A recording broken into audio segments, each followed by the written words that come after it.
Shirley Ricks is the editor of at the Neil A. Maxwell Institute for Religious Scholarship at Brigham Young University, and she's provided her the opportunity of editing the half of the volumes in the collected works of Hugh Nibley. Knowing how much Hugh Nibley wrote, that's a lot, half the volumes, and serving as the first production editor for the Farms Review and the Journal of the Book of Mormon Studies. We're very pleased to have Shirley here as a speaker this year. Thank you.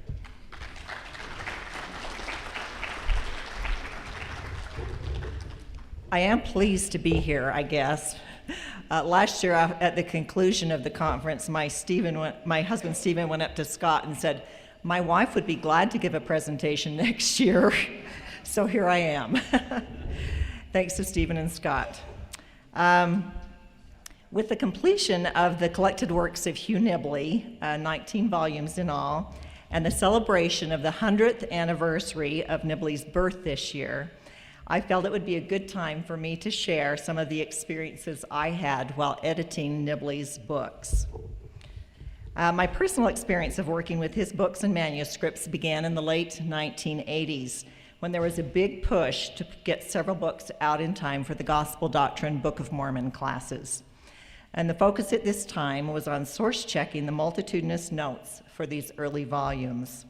I extract here some quotations and ideas from a recent review I wrote of Ron Huggins' critique of Nibley's footnotes. That's a sample of footnotes. There were usually several on every page. Since checking Nibley's notes has been a matter of considerable interest to friend and foe alike, let me explain some of the background and circumstances involved. One charge that has been leveled at Nibley's footnotes, namely that of sloppy, botched, or incomplete citations, actually has merit. Anyone who has source-checked Nibley's footnotes will grant that there is some truth to this claim. Nibley made just about every kind of error possible in those citations: wrong page numbers, wrong years, even wrong authors, incomplete information, lack of article titles, and so forth. But more often than not, when a particularly intractable source was finally located, Nibley's citation made some sense, with typographical errors often bearing the blame. One indication that the issue of the accuracy of Nibley's footnotes has been around for some time is the fact that the following question has been posted and responded to on a FAIR website. I've heard that Hugh Nibley really just faked or distorted most of his footnotes. Is there any truth to this? A thoughtful response follows, which you can pursue if you wish. Authors are expected to give information in their footnotes that is complete, clear, and relevant, so a future reader or researcher can find the original sources and thereby validate or question the author's claims, and perhaps build upon that research in advancing scholarship or improving knowledge. Generally speaking, authors retain ultimate responsibility for their citations. Regarding footnote accuracy, I find such statements as, "Please check every footnote to ensure substantive and technical accuracy. Any statement of fact or law should have a footnote." And even the Maxwell Institute Style Guide for the Farms Review asks the author to sign the following statement: "I have verified the accuracy of all quotations from other sources, including scriptures that I have cited in my review." Well, clearly, these statements placing the responsibility with the authors reflect the ideal world. Anyone who has even briefly checked the notes of submitted papers has usually muttered, or worse, about authors who can't seem to get it right. What we need to examine is the accuracy of Nibley's notes on two levels: the botched, incomplete citations and the possible misrepresentations. Perhaps here would be an appropriate place to review the source-checking process that has been used in attempting to verify Nibley's notes. According to John W. Welch, general editor of the collected works of Hugh Nibley, we assigned editors to begin working on each of the first 10 volumes. One of the most important functions was to source check all of Nibley's quotes and footnotes. To do this, each editor made use of a large team of source checkers who became known as the collected workers of Hugh Nibley. And they wore a t-shirt with this name. Now, although my work on the volumes at this point was fairly minor, I at least earned the privilege of owning such a t-shirt. Pictured here are the remnants of Janet Carpenter's shirt and Tyler Moulton's well-used sweatshirt. Now back to Jack's statement. Many of the source checkers were volunteers, but the mainstay of the source checking effort were people who were hired as BYU students or friends of farms. We were able to move expeditiously to put together a large temporary team, and between 1984 and 1989, we brought out 9 volumes of the collected works, an unprecedented publishing feat.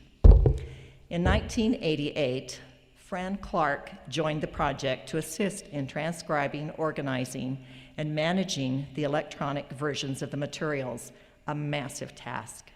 Clark also worked closely with Nibley himself as he made dictations for the long-awaited One Eternal Round, which was to see the light of day 22 years later. As one of Clark's 1988 journal entries reveals, Nibley wasn't always the easiest person to work with. In time, I learned that if I wanted to make a change, one I knew would later need to be fixed, I would do it without consulting him.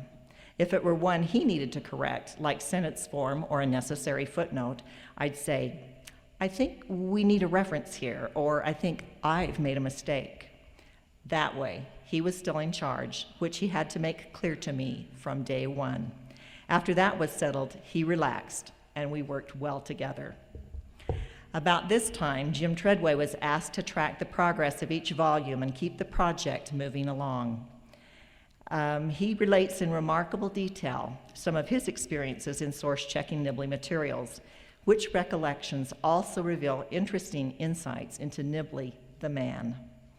On one occasion, when Matt Roper and I were sourcing his 4 Ensign articles on the Atonement, we came across an essential quote that neither of us could find.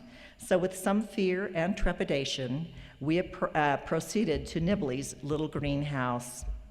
I knocked on the door, and he answered. I asked him where that quote was from, and he said, "Any fool knows where that quote is from." Taken aback a bit by his abrasiveness, and not knowing what else to say, I said, "Well, I must not be a fool, because I can't find it." That stopped him dead in his tracks, and he grabbed the manuscript and went back into the house in a huff. We stood there for what seemed like an eternity while we could hear papers rattling and books coming out of his bedside library tossed here and there, and there was a continuous angry mumbling that played in the background like a cello. Finally, he returned to the door more sheepishly than I had ever seen him and said he couldn't find it and would have to get back to us. Matt and I were biting our lips by then. I reminded Nibley that we needed it no later than the weekend. Before the weekend was upon us, the manuscript appeared with the new citation inserted. Matt and I rushed to the stacks to check, and sure enough, it was exact. We were flabbergasted, thinking that he would not be able to find such a quote, but he did. Now, this experience demonstrates a couple of facts. While Nibley was still alive, source checkers used every avenue possible to solve a citation problem by themselves. But if they still couldn't resolve the issues, they did approach Nibley, who begrudgingly, because it took him away from whatever task he was doing, directed them to the source. Phyllis Nibley reports that her husband worried a lot about his notes and was quite meticulous in formulating them. Mistakes, however, were not always attributable to Nibley, the typists, or the source checkers. Sometimes editors or publishers seemed to introduce errors in the notes, as well as in the text. Treadway tells of his experience in working on tinkling cymbals and sounding brass. All the citations were actually there, but they were jumbled. Apparently, the editor had mixed them all up somehow, and when the galleys came, I guess Hugh never checked to see if they were kept intact, but rather focused only on the text. I also learned pretty quickly that Hugh did not like editors at all. They were forever making little changes that altered his point without realizing what they had done. I can vouch for the fact that Nibley really was not fond of editors. In this inscription on the flyleaf of Stephen's copy of Enoch the Prophet, of which Stephen was the editor, Nibley wrote, "Hail to Shirley Ricks, the editor does it all, from Hugh Nibley who rambles amid the brambles."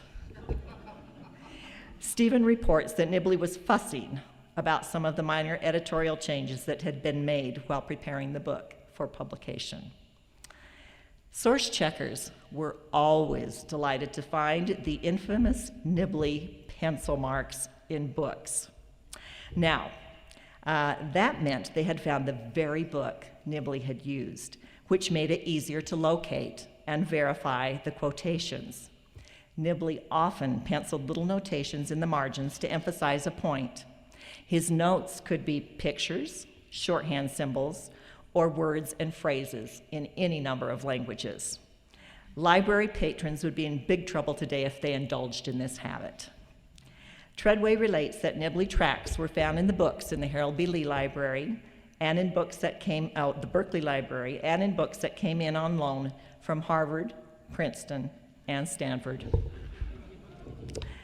Now here we have one clue to why some of Nibley's citations may have been inaccurate. He read extremely widely and took notes on 3x5 cards without the benefit of modern computers or copy machines. Anyone making that volume of notes by hand is bound to make some mistakes. Those of us who have spent hours tracking down Nibley's sources have become firmly convinced that nothing was made up or fabricated. Even if on the rare occasion we were ultimately unable to find a quotation, we always knew it existed somewhere. My husband, Stephen, and I spent many hours doing source checking for Nibley notes in libraries around the country. The Library of Congress, the Widener Library at Harvard, the Young Research Library at UCLA, the Berkeley Moffitt Undergraduate Library, notice the handsome duo there, the Northern Regional Library Facility in Richmond, California, and the University of Chicago Regenstein Library.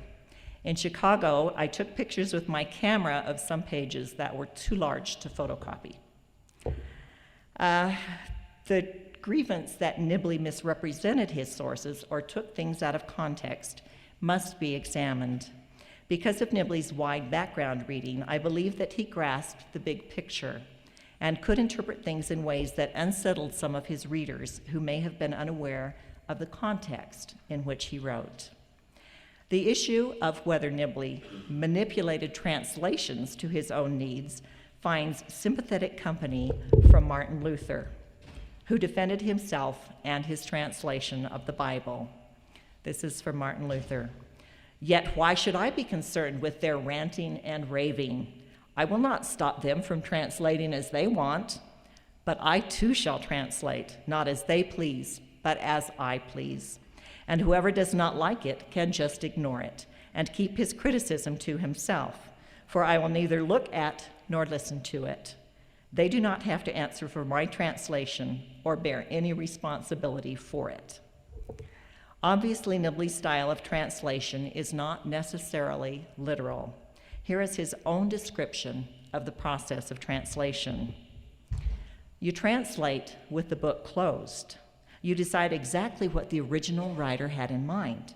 Unless you know, don't leave his text. Stay with him until you decide you know what he means. Then close the book. Never translate with it open. And put down in your own words what you think the author had in mind, what you have gotten from the text. No two people are going to get the same thing." Well, enough of Nibley footnotes. I will now share some of my Nibley stories and experiences over the years we have worked with Hugh and Phyllis to complete the collected works.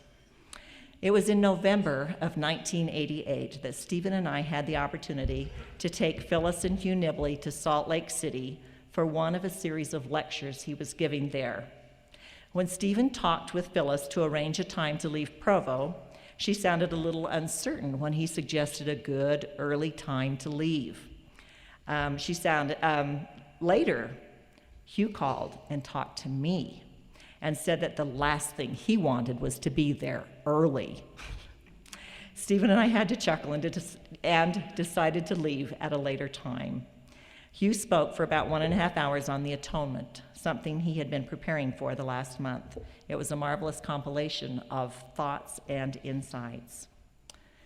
The year 1990, when Nibley turned 80, marked the completion of the 2-volume Festschrift in his honor. In September, a dinner was held to commemorate the completion of the volumes. Perhaps 2/3 of the contributors were in attendance, as well as several administrators and Neil Maxwell. Following some remarks, Hugh then had a chance to respond, which he did in a typical rambling fashion. He related some hilarious experiences about a daughter who tried to go into a dorm's cafeteria wearing long pants, but she was turned away. And only when she returned in the shortest skirt that she could find did they let her in. And another instance he related, Nibley lost his faculty card. He went to the Lost and Found to try to retrieve it. Although he was there in person, they wanted further ID before they would give it to him. And the story which seemed the funniest to me was when Phyllis was in the bookstore trying to cash a check. She didn't have her driver license with her and asked if they would accept her temple recommend. The person took the temple recommend and said, "Just a minute, I'll check." And then he returned and he said, "I'm sorry, Sister Nibley, we can't accept your temple recommend. It expired a week ago." Well, woven into Nibley's words was his overpowering testimony of the truth of the Book of Mormon and the importance of the gospel in his life. It was really very touching and beautiful. What is evident to me from the number of individuals who contributed to this Festschrift is that Nibley was widely admired in scholarly circles. Let's turn to volume 10 of the collected works, The Ancient State. It was our custom to give galleys of an upcoming book to Hugh for his final approval. We weren't always sure how carefully he looked at them, but when he did, he made sure we knew about it. When Hugh was ready to return the galleys for this book, Stephen reported that Hugh wanted to trash half the book, including the Sophic and Mantic portion and the book reviews. Stephen relented on the book reviews and the essay, Genesis of the Written Word, both of which eventually found their ways into subsequent volumes, but convinced him to keep the Sophic and Mantic materials. Nibley wanted the Paths That Stray to be an addendum, so people didn't think it was a serious writing effort. He wanted them to recognize it for what it was, a bunch of note cards flung in the reader's face. Hugh often complained to us that no one would want to read his books, that we were so insistent on publishing. And yet, Approaching Zion, which he never intended for publication, became one of his best sellers. Whenever it was time to come up with a title for the various volumes, Nibley was creative and came up with numerous possibilities. Early titles for Tinkling Cymbals and Sounding Brass included Defending the Kingdom and The Gossip Mill. Sometimes Nibley seemed to care very much about a title. Truman Madsen relates a telling story about the title of a book published by the BYU Religious Studies Center. So this is Truman's story. This is the title that we ultimately came up with for this book, Nibley on the Timely and the Timeless. But have you heard the story on what the original title was? I thought it would please him. It was going to be called The Nibley Legacy. And I had it all mocked up, and I invited him to my house. I had it on the coffee table, and he comes up with Phyllis, and I say, "There's the book." And I thought it was like announcing it with trumpets, and he would jump for joy. And he just said, "Oh, no, you can't do that. I don't like it. It won't do." And I said, "Well, why not?" "Well, for one thing, it sounds like I'm dead and gone, and I'm not. And for another thing, legacy, what does that mean?" So I finally said, "Well, I'll call you tomorrow and maybe we can brainstorm. In the meantime, I checked, and when I called him, I thought I had him. I said, Hugh, it's on the spine, it's on the cover, it's on the jacket, and it's on every page of the galleys. And if we change it now, it will cost $1,100. I thought he'd say, okay, go ahead. You know what he said? It's typical Nibley. Change it and take it out of my royalties. Then I gasped and I said, Hugh, do you care that much about a title? He said, no, I care that little about royalties. After Nibley's death, we sometimes struggled to come up with just the right title for some volumes, specifically for volume 18. Nibley was no longer around to shower an embarrassment of riches on us. Proposals from both our office and Deseret Book included Prolegomena to the Book of Abraham, getting ready to begin. A new look at the Pearl of Great Price, getting ready to begin. An introduction to any study of the Book of Abraham. Preliminary studies of the Book of Abraham. Unlocking the Book of Abraham. A guided tour of the Book of Abraham. The Book of Abraham, the Big Picture, which was temporarily the top title. Preliminary studies of the Book of Abraham, again, and taking the Book of Abraham seriously. The next round went to the Book of Abraham, getting ready to begin. Then, an approach to the Book of Abraham, getting ready to begin. You guessed it. The final title was An Approach to the Book of Abraham. Fortunately for us, Volume 19 had long and appropriately been known and anticipated as One Eternal Round, so the decision on that title was simple. The next experience occurred when we were working on Volume 12. I took a copy of the galleys for Temple and Cosmos to the Nibleys and enjoyed a few pleasant moments with them. While we were talking, Phyllis turned to Hugh and noticed the dreadful tie he was wearing.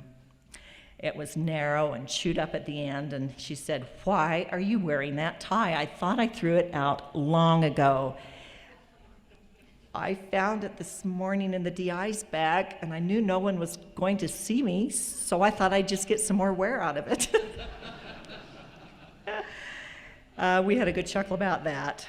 We always enjoyed our visits with Hugh and Phyllis and tried not to overstay our welcome. Perhaps this is a good point at which to share some memories of working on the illustrations for the Collected Works volumes with my good friend, Michael Lyon. Michael is, in my mind, the best religious iconographer in the church. Michael's first brush with the genius of Nibley came in his high school years when he skipped his own classes to go up to BYU to sit in on some of the Nibley class lectures. His direction of the illustrations for the Collected Works, which meant that he literally researched and drew most of them and composed their captions, began with the ancient state. By the time we got to Temple and Cosmos, Michael had really warmed up and was flooded with ideas for images that would clarify and elucidate Nibley's text. He began by carefully reading the manuscript for a given volume and making notes for possible illustrations. My task was to sit down with him and craft a list of proposed illustrations, and to say no as gently as I could when I felt the number of illustrations was excessive and might delay a book indefinitely. His ambition seemed to know no bounds. Perhaps typical of someone with an artistic temperament, Michael let several deadlines come and go. At times it seemed to us that no progress was being made, but Michael was extremely meticulous in his research. At times he showed genuine excitement when he serendipitously came up with the very illustration that Nibley was describing in the text. Finally, when the push was on, the illustrations began to dribble in. Occasionally, he drafted other individuals, such as Tyler Moulton or his relatives, to help with the illustrations, but mostly he wanted to honor Nibley by doing the work himself. Michael would visit the Nibleys and present his suggestions. He was always relieved when Nibley approved of the figures. If a given illustration called for perspective of a building or some other object, Michael would often build a model, take pictures of it, and proceed from there. He was a perfectionist. Even when something looked adequate to our eyes, he would redo something until he was satisfied. When we neared the end of a project, Michael and I would sit down to compose the figure captions. We worked on them, often rewriting them until Michael was satisfied that all the pertinent details had been mentioned, and until I was satisfied that they were as concise and succinct as possible. And what never ceased to amaze me was when Michael would enhance later volumes by identifying earlier illustrations that were applicable, so we could add a reference to that in a note.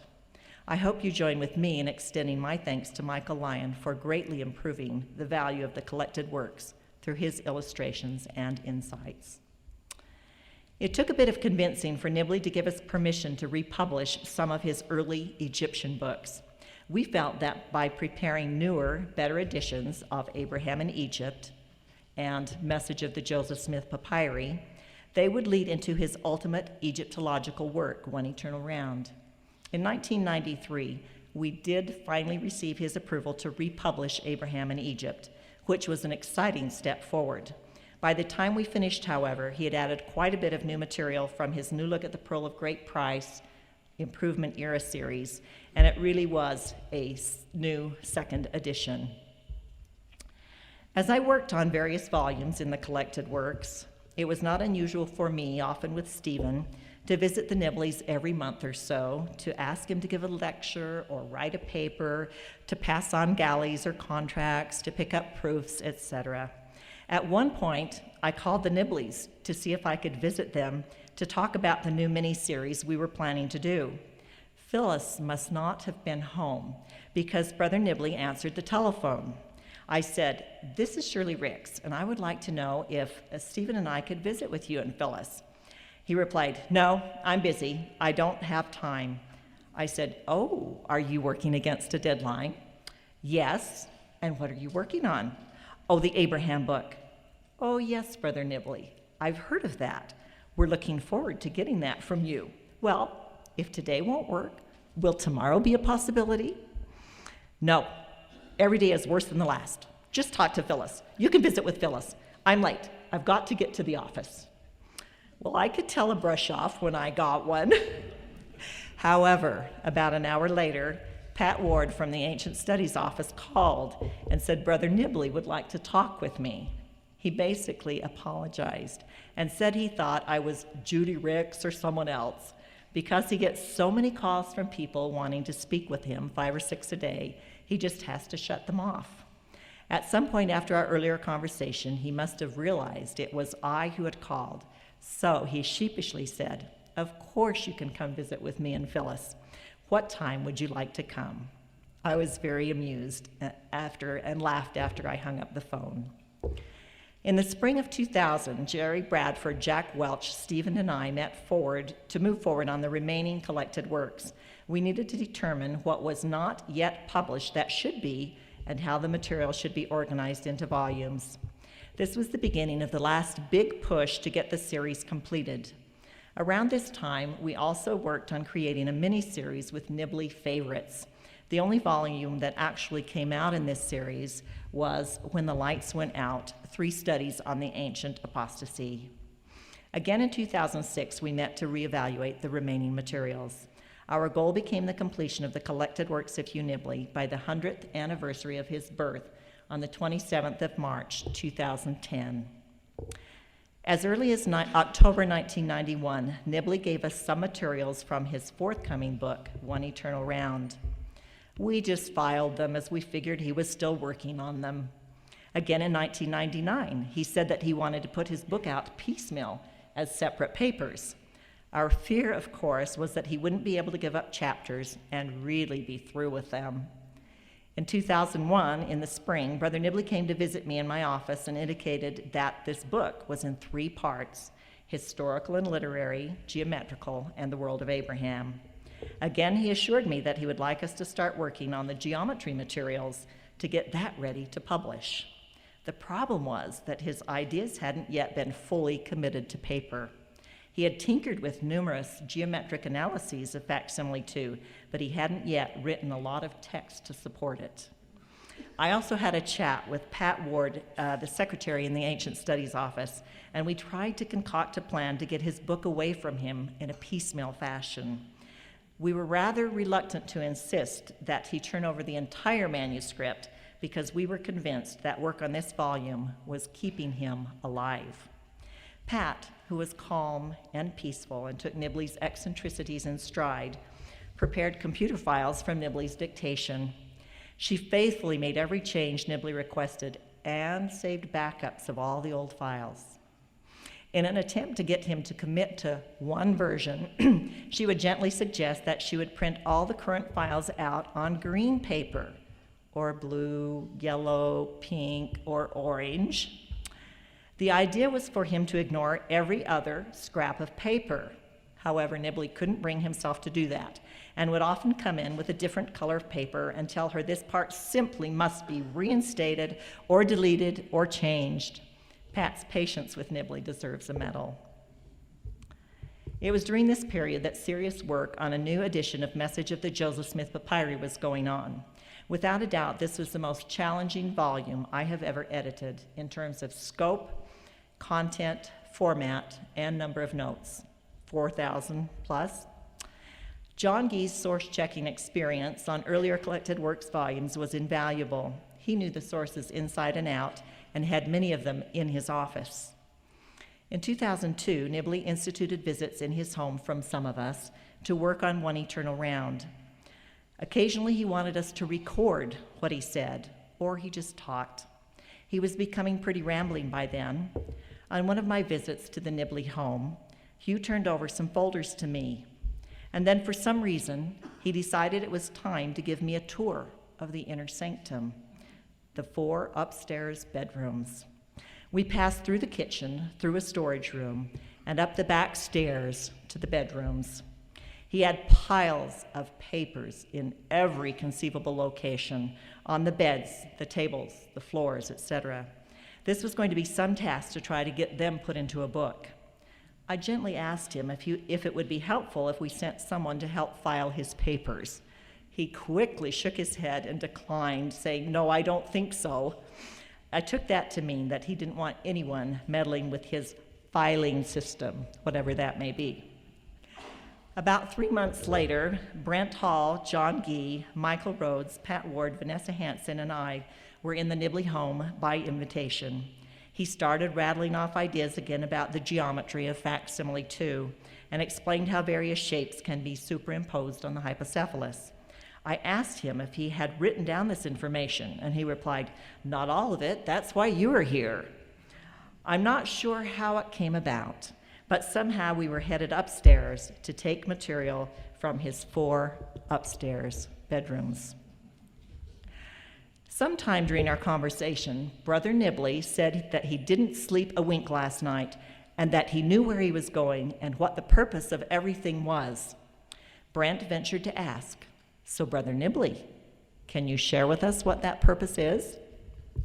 He paused and replied, "Joy."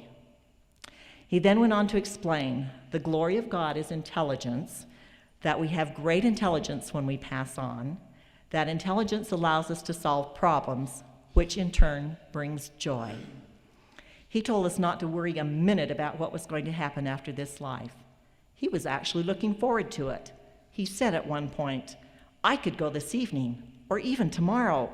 He sounded very pleased with the prospect. So I guess whatever happened to him that night softened his heart to allow us to take this book, or what would eventually become a book, from his house and his hands. We worked methodically through the 4 bedrooms to put the piles of papers in folders and boxes in an organized fashion. We also took dozens of shoe boxes filled with note cards. There was so much dust around that several of us started sneezing. We pretty much cleaned things out. In 2003 and 2004, Nibley became increasingly confined to his home and eventually to a hospital bed in his living room. But we continued our visits. On the afternoon of the 23rd of February, 2005, John Gee, Jack Welch, Michael Rhodes, Brad Kramer, Tom Nibley, Boyd Peterson, Phyllis Nibley, and I met in the living room of the Nibley home. Nibley was present in body. though he dozed the entire time. We discussed the status and lack of progress on One Eternal Round. I think we were all overwhelmed at the magnitude of the project. We finally concluded that we needed an outline of the numerous versions of the existing electronic files, and that only a co-author could pull this volume together. Michael Rhodes spent an agonizing night until he finally knew he had to complete this book for Hugh.